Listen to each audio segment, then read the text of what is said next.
ఓం శ్రీ మాత్రే నమః. ఓం గురుభ్యో నమః. ఓం శ్రీకృష్ణాయ నమః. తేదీ జూన్ 18 మంగళవారం. క్రోధీనామ సంవత్సరం జ్యేష్ఠమాసం శుక్లపక్షం ఉత్తరాయణం గ్రీష్మ ఋతు తిథి ద్వాదశి నక్షత్రం స్వాతి.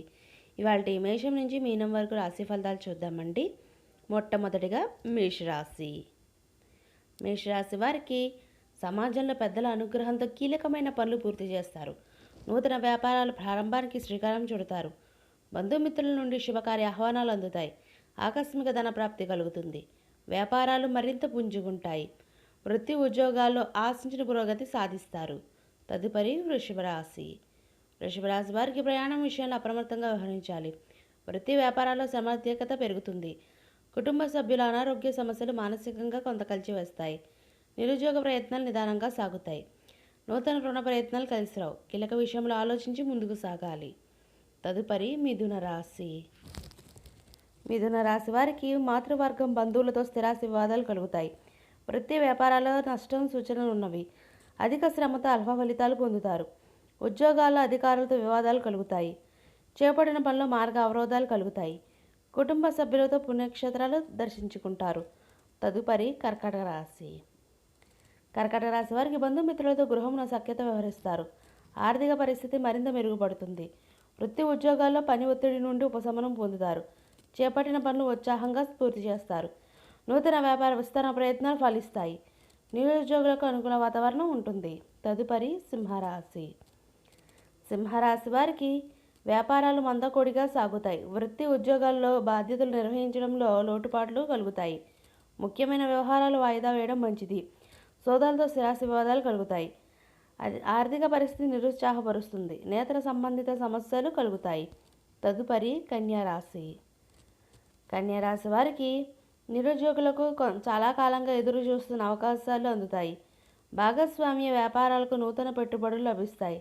కుటుంబ సభ్యులతో దైవ కార్యక్రమాల్లో పాల్గొంటారు. అనుకున్న పనులు అనుకున్న సమయానికి పూర్తి చేస్తారు. ఆర్థిక వ్యవహారాలు ఆశాజనకంగా ఉంటాయి. మొండి బాకీలు తీర్చగలుగుతారు. తదుపరి తులారాశి. తులారాశి వారికి ఇంటా బయట సమస్యాత్మక వాతావరణం ఉంటుంది. కీలక వ్యవహారాల్లో తీసుకున్న తొందరపాటు నిర్ణయాలు నిరాశ కలిగిస్తాయి. గృహ నిర్మాణ ప్రయత్నాలు వాయిదా వేస్తారు. వృత్తి ఉద్యోగాలపై అధికారులు ఊహించని సమస్యలు కలుగుతాయి. సంతాన ఆరోగ్య విషయంలో శ్రద్ధ వహించాలి. తదుపరి వృశ్చిక రాశి. వృశ్చిక రాశి వారికి కొన్ని పనులు అనుకూలంగా పూర్తి చేస్తారు. ఆర్థిక వ్యవహారాలు సంతృప్తి కలిగిస్తాయి. కుటుంబ సభ్యుల ప్రవర్తన కొంత ఆశ్చర్యానికి గురి చేస్తాయి. ఆప్తుల నుండి అరుదైన ఆహ్వానాలు అందుతాయి. చేపట్టిన వ్యవహారాల్లో కార్యసిద్ధి కలుగుతుంది. వృత్తి ఉద్యోగాలు ఉత్సాహకర వాతావరణం ఉంటుంది. వ్యాపారాలు లాభసాటిగా సాగుతాయి. తదుపరి ధనుసు రాశి. ధనుసు రాశి వారికి దైవ సేవా కార్యక్రమాలను నిర్వహించి పెద్దల నుండి ప్రశంసలు అందుకుంటారు. మొండి బాకీలు వసూలవుతాయి. వృత్తి ఉద్యోగాలు అనుకూల వాతావరణం పెరుగుతుంది. గృహమున సంతాన వివాహ విషయాలపై చర్చలు జరుగుతాయి. పాత మిత్రులతో విందు వినోదాది కార్యక్రమాల్లో పాల్గొంటారు. ఇక తదుపరి మకర రాశి. మకర రాశి వారికి ఆదాయం మించి ఖర్చులు పెరుగుతాయి. ఆర్థిక వ్యవహారాలు మరింత నిరాశ కలిగిస్తాయి. ఇతరులతో ఆలోచించి మాట్లాడడం మంచిది. ఆధ్యాత్మిక సేవా కార్యక్రమాలపై దృష్టి సారిస్తారు. వృత్తి వ్యాపారాలు మందగిస్తాయి. ఉద్యోగాల అదనపు పని భారం ఉన్నప్పటికీ నిదానంగా పూర్తి చేస్తారు. తదుపరి కుంభరాశి. కుంభరాశి వారికి దూర ప్రయాణాల్లో అప్రమత్తంగా వ్యవహరించాలి. దీర్ఘకాలిక అనారోగ్య సమస్యలు చికాకు కలిగిస్తాయి. నిరుద్యోగ ప్రయత్నాలు కలిసిరావు.